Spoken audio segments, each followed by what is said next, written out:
সবাইকে চমকে দিয়ে 2026 বিশ্বকাপকে সামনে রেখে স্পেনের স্কোয়াড ঘোষণা করেছেন Spain coach Luis de la Fuente. Squad ঘোষণার পর থেকেই ফুটবল বিশ্বে চলছে ব্যাপক আলোচনা সমালোচনা। সবচেয়ে বড় চমক, দলে জায়গা পায়নি কোনো রিয়াল মাদ্রিদ খেলোয়াড়, বাদ পড়েছেন অভিজ্ঞ দানি কারভাহালো।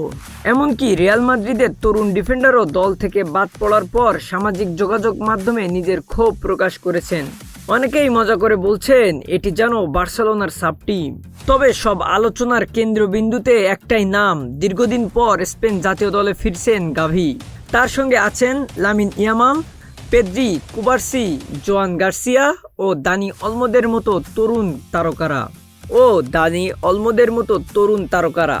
বার্সেলোনার হয়ে ধারাবাহিক পারফরমেন্স করা আরও কয়েকজন খেলোয়াড় সুযোগ পেয়েছে এই দলে। যেখানে অন্য দেশগুলো অভিজ্ঞতা ও তরুণদের সমন্বয়ে দল গড়ছে, সেখানে লুইস দে লা ফুয়েন্তে ভরসা রাখছেন একঝাঁক তরুণদের উপর।